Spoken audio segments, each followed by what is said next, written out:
Leadership is more than promises. It's about the choices made, the challenges faced, and the impact felt by citizens.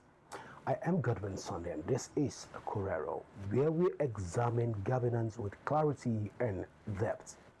Tonight, our focus is on Abia State and the reforms under Governor Alex Oti. Well, in less than 2 years, his administration has sparked both applause and critique.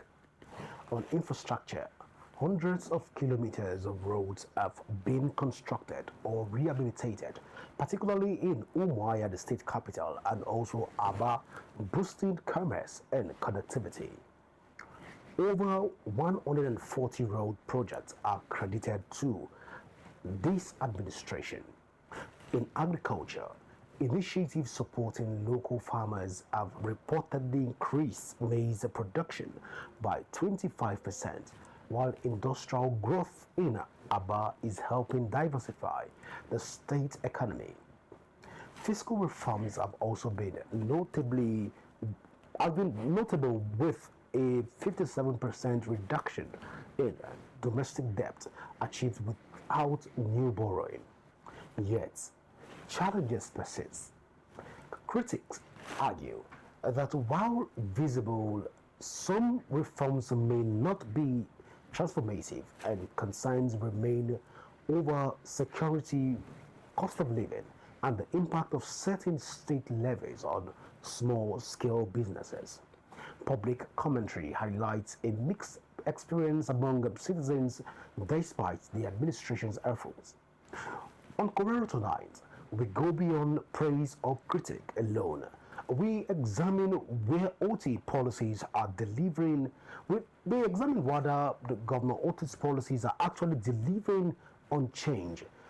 What are the gaps that are left, and what are the gaps that are even remaining, and how can citizens experience some of these reforms in practical terms? Well, joining me in the studio to unpack all of this is Ferdinand Ekwama, a special advisor on media and publicity to Governor Alex Oti. We'll take a short break right now. When we return, the conversation begins. Please stay with us.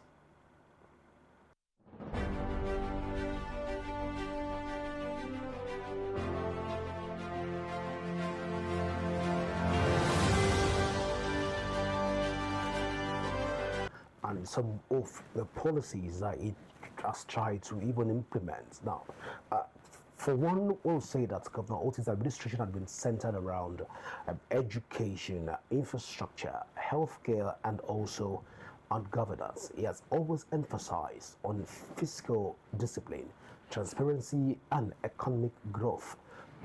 And all of this infrastructure, let's begin with that, we've seen road construction across different geopolitical zones, especially restoring roads, dualizing key routes, and also improving urban environment and enhancing connectivity. Now, this road infrastructure has also led to more economic growth in Abia State, creating an enabling environment for investments, fostering businesses, and also generating jobs for the timid younger persons in Abia State. Now, looking at all of that, we also understand that Governor Oti's urban renewal policy is also beautifying cities and improving public spaces.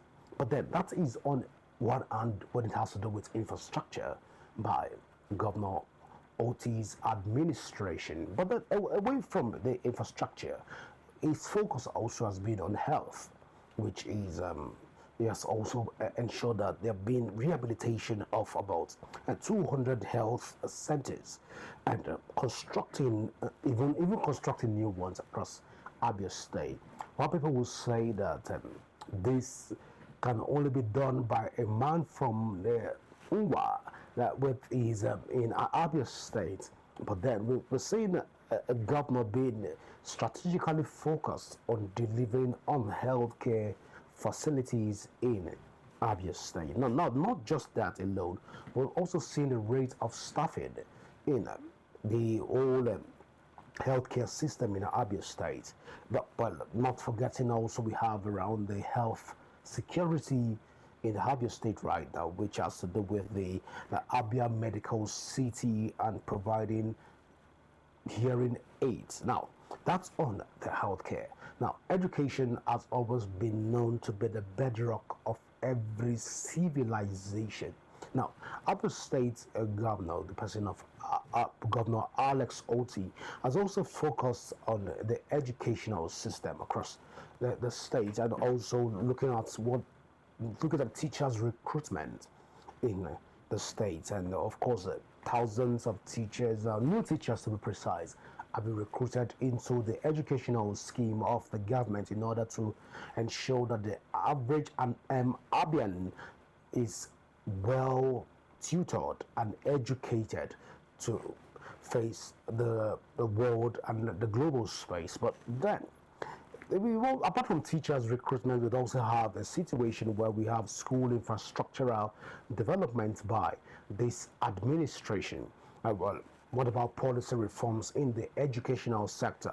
We've seen the Abia First education program focusing on qualitative delivery and signing reforms on textbook reuse and modest graduations. One would say that Abia State was the first state in Nigeria to eradicate the era of looking at non-reusable textbooks, and also the graduation ceremonies where literally from primary one, going from nursery to primary one, you have to undergo some form of graduation. Going from primary 2 to primary 3, some form of graduation. Primary 5 to primary 6, graduation. Primary 6 to GS1, graduation. GS2 to GS3, GS3 to GS3 to SS1, graduation. Also from the class of SS2 to SS3, you're passing out of the system from secondary school, you have to undergo also some form of graduation. We've seen some of these things being corrected in Abia State, but then not just trying to even look at the education. The governor has also moved past the educational space by looking at governance and fiscal management. Now, in this regard, we have instituting prudent management of state resources and fighting corruption. Well, what about the issues around accountability? Well, paying off salaries and pensions regularly has also been able to restore dignities to workers in Abia State. The long-term planning, well, the governor has also unveiled a 25-year development plan that is starting from the 2025 to 2050 for sustainable growth. Now, a lot of people will also say that in Abia State right now, that the crime reduction is no longer a mirage or an illusion.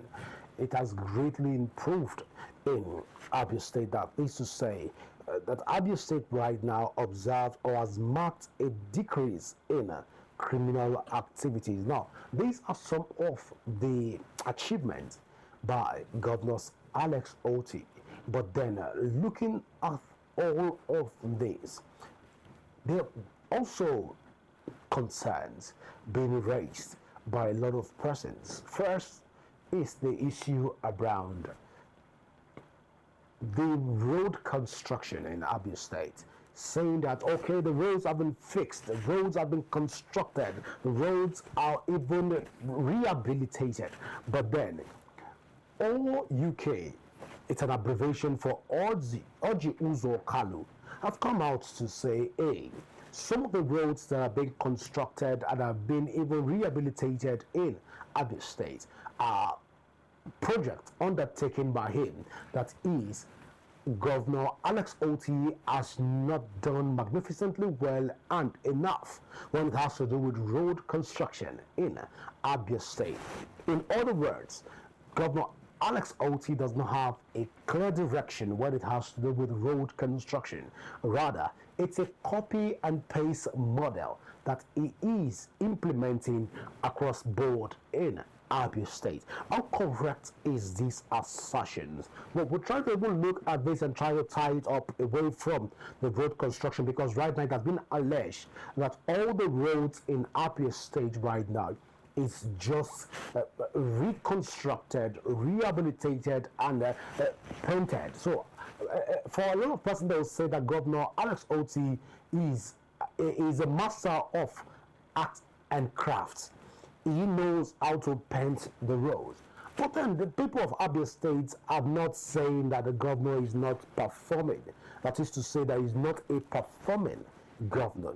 But then critics will say that he doesn't have a clear direction, policy frameworks when it has to do with modernization of road construction in Abia State. How through, how practical, how realistic are these comments? Well, these are questions that are begging for answers even tonight. Now, away from the road constructions allegations in Abia State, we'll also try to look at the health sector. About 200 hospitals and also primary health centers have been constructed in Abia State. But then again, the question remains, how efficient and how effective are these primary health care systems in Abia State? If what is being promised is what is being delivered, can government officials prioritize these primary health care hospitals across Abia State? Can the governor even go for medical checkups in all of these facilities that he is providing in Abia State? Now this leaves a very bitter taste. Why? Because over the years, we've seen Nigerian politicians even trying to parade themselves with some form of a penchant for political gimmicks, rhetorics and theatrics, and with flowery speeches that are embellished with gorgeous idioms that hardly deals the pictures painted by their ambivalent speeches and non-fulfillment of promises. Now, we'll take a clear example and also looking at a comparative analysis of government from 1999 to date, and how many hospitals have been constructed by various administrations across the country. Now, when we do that analysis, it brings us to one point, and that is Nigerian governors, Nigerian presidents, and also key governmental officials to travel outside the country in order to get some form of medical attention. Is it to say that the hospitals, the medical facilities that they provide cannot serve the purpose in which they were created? Well, these are issues again that are begging for answers. Well, we'll try to x-ray all of this when it has to do with the whole healthcare facility. Now, let's even look at the whole issue around education, especially in Abia State. We understand that the governor has been able to recruit about 1,000 plus teachers in Abia State. But then again, how many children of councillors in various local governments are attending most of these schools? How qualified and physically prepared are these teachers when it has to do with the kind of education that they prefer to timid and young generations that are coming up? Are this education enough to even confront their counterparts in private primary schools in Abia State? Or it's just a lip service within the educational space to try to look at this whole educational framework?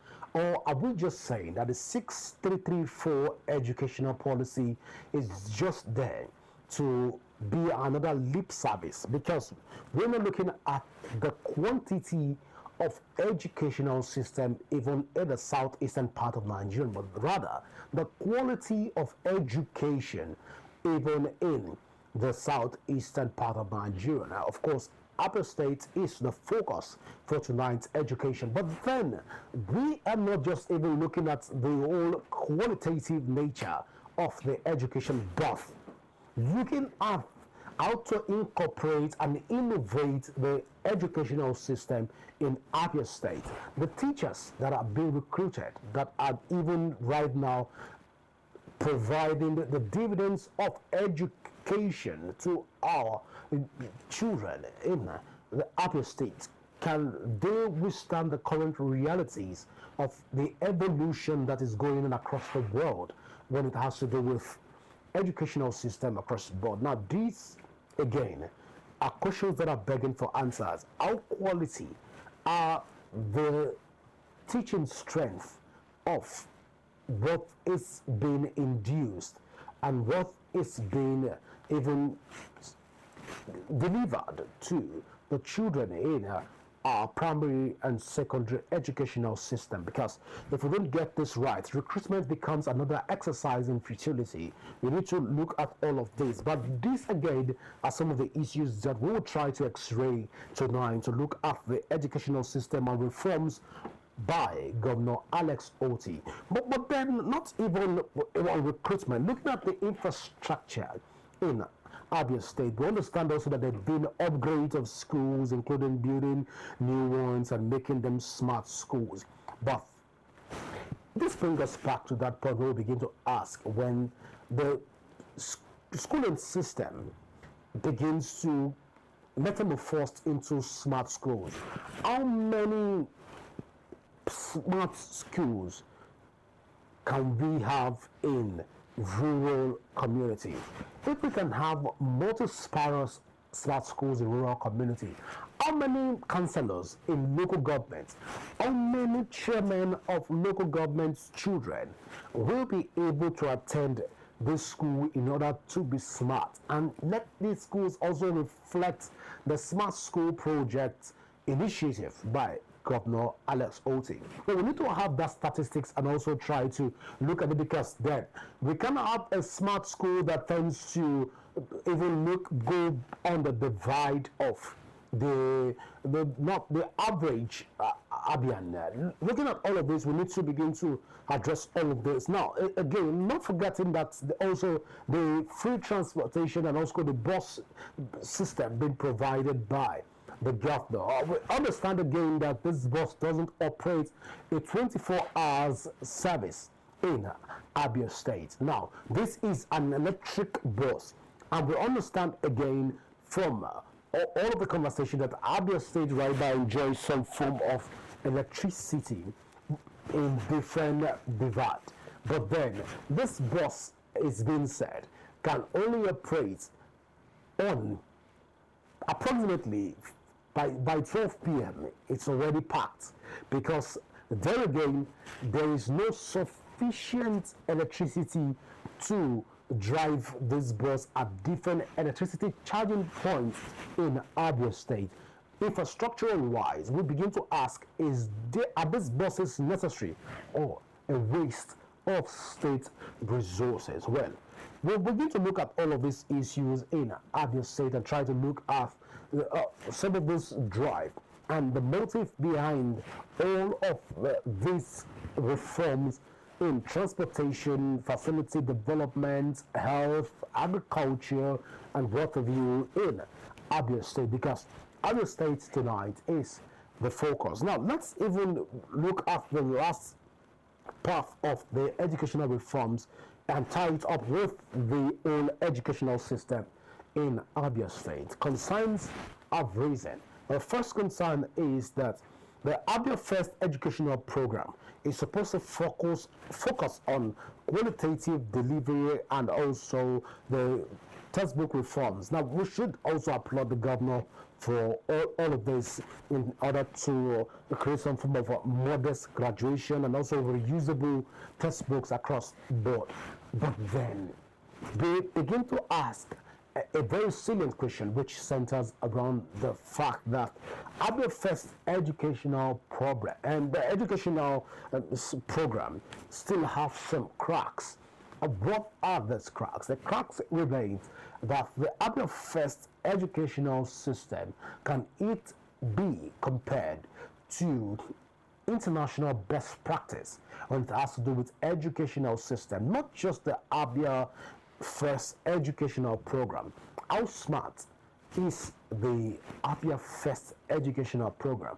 Or is this just another lip service by political office holders in order to massage the grips and caprice of the average citizen who doesn't understand what education is? Because we're looking at the old smart school project, which is supposed to be that when you place an African child across anywhere in the world, they should be able to compete favorably with their counterparts anywhere in the world. For the last 2.5 years, for the last 6 months, can we say that a child from Abia State placed simultaneously with a child from Russia, from China, from even India, and also other parts of the world, can they compete favorably without some form of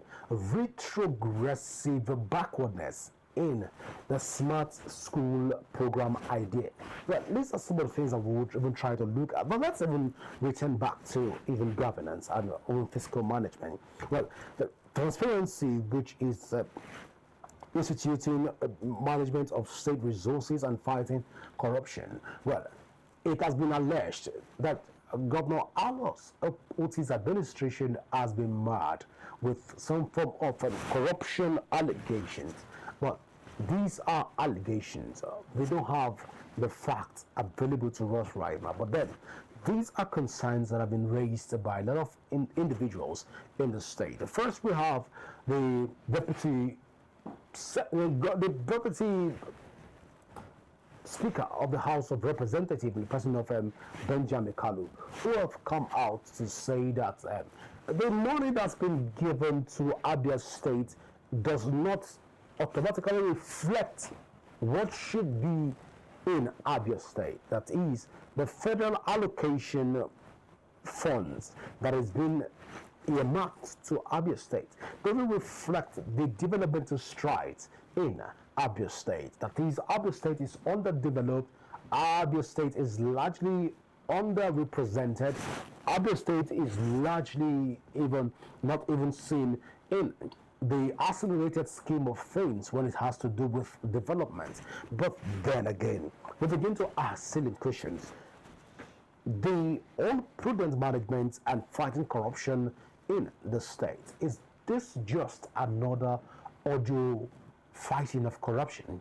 Is there corruption within the Alex Oti's administration, despite the applaud it has received so far from across board? Well, can we say that this administration has been able to live beyond and above the old corruption trajectory that has been alleged to have greeted previous administration before the Alex Oti's administration? Or this is just corruption wearing another face mask in order to appear new? But then these are concerns raised by the Deputy Speaker of the House of Representatives in the person of Benjamin Kalu. Now we saw that when he made public the whole commissioning of roads in Abia State. But then that's on one hand, one has to do with transparency in Abia State. On the other hand, we look at accountability, which will lend that the paying of salaries and pensions regularly and also restoring workers' dignity have become a very laudable initiative by Governor Alex Oti's administration. Now, this is very interesting, but then again, we begin to ask a silly question. Is paying of salaries and on time and also pensions regularly, is this an achievement in the 21st century by an administration, or should we begin to look elsewhere by all of this narrative of saying that for the first time in the Abia State, that dignity have been restored to the Abian workers who are currently receiving their salaries and pensions regularly and on time? Well, Should we count this as a plus, going by the international standard for the workers' wages? Well, this leaves a bitter taste in the mouth of a lot of persons. But then these are issues that we will even try to x-ray tonight by looking at all of these issues on transparency and accountability. But then again, on the long-term planning, unveiling a 25-year plan that is starting from 2025 to 2050 for sustained growth. Now, the question is, previous administration have been able to initiate a lot of blueprints, policies and programs by the government, but how sustainable have this growth initiative been maintained? Because we've seen Governor Alex Otti coming out with new initiative and not going by continuity, which we also know that government is centered around continuum. We've seen the governor coming out with new projects, new initiative, and new programs in order to drive home his developmental strides in Abia State. Now, looking at all of this, we begin to ask silly question. If the governor has not been able to maintain the status quo and also been able to carry out basic initiative and following the continuum, which government is always known for continuity, can we then say that the governor is right to create a 25-year development plan for Abia State, going by all of these sustained growth initiative by the government? Now, again, this brings us to that point where we begin to ask, what does continuity actually mean when it has to do with development and also growth within Africa and by extension Nigeria? Now, all of this issue we'll try to also x-ray. Now, back to the mother of all conversation, and this is the issue around security. When we look at Abia State right now, we understand that Abia State has been characterized by a lot of decrease, infinitesimal decrease when it has to do with criminal activities in the state. But can we attribute this to Governor Alex Otti's administration, or how can we attribute this largely to the fact that a lot of Nigerians right now are feeling the brunt of economic hardship, and as such, most people or most criminal-minded persons will feel at this point that it is only necessary and only important, pertinent, that they even focus on hard work or other than criminality. And also, when we look at the old criminal syndicate, and we then say again that a lot of Nigerians right now will rather focus on the Japa syndrome. Now, by extension, for those of us that are not based in Nigeria, now what we mean by Japa syndrome is simply can be defined as a system of where people move from one location to another. You can call it mobility of job mobility and other form of mobility, whichever angle you want to taxonomize it still. Now, this centers around all of this conversation. Well, we'll look at all of these issues and try to even x-ray them and see where Abia State is, or are we just addressing some of the insecurity challenges from the surface, knowing fully well that from the rural communities, a lot of persons will argue that there are still pockets of criminal activities that have not been completely eradicated. But then the report says that Abia State criminal activities has reduced in Abia State. How true, how correct, and how accurate are these statements, or are they just another political rhetorics? Well, we'll try to find out all of this in the course of the show. Well, we'll go for a short break right now. When we return, we'll dive again into some of this conversation. Please go nowhere. The show continues in a moment.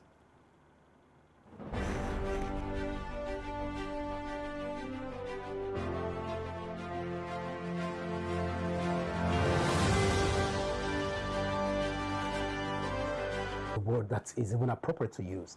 The whole issue around the payment of salaries and pension of former governors. Now, this was signed into law not quite long. Now, a lot of persons applauded that move. That, of course, most former governors of Abia State and Abia extraction have been able to do well for themselves. Looking at Senator Orji Uzor Kalu first, then moving on to Theodore Orji, then down to Governor Ikpeazu. All of these persons have been able to do well for themselves, and they don't need the state resources to be able to stay afloat.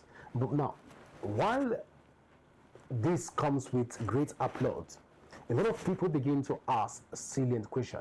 What if these governors that have served their people, that have been able to provide some form of dividends of democracy for the state, are not politically affiliated, or are not even politically driven to want to take up political appointments or political endeavors?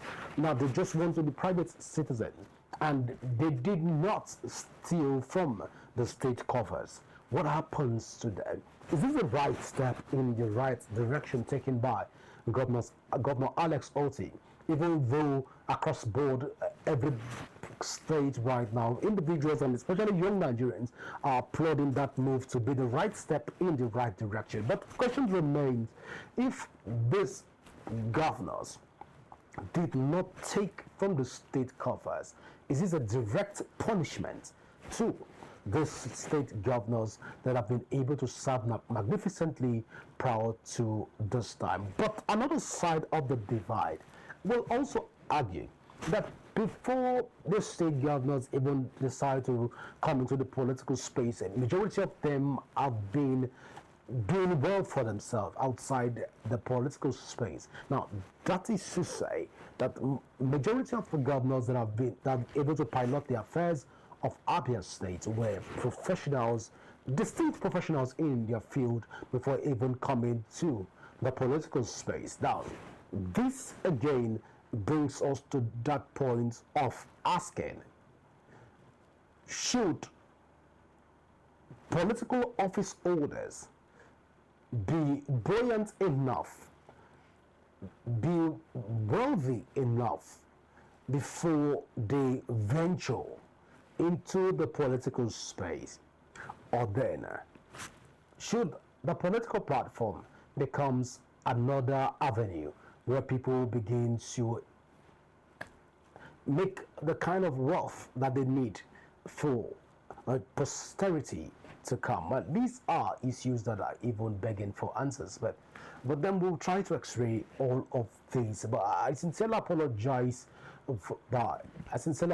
for our inability to bring in our guests for tonight. We are having some form of we understand that there's been some form of glitches from even the whole network. That's why we are unable to bring in our guests for tonight. We sincerely apologize. But then these are also, we'll look at all of the conversation, and we'll promise to bring you all of the in-depth conversation from a standpoint of the Abia State spokesperson who will be helping us to make even informed decision in all of this conversation.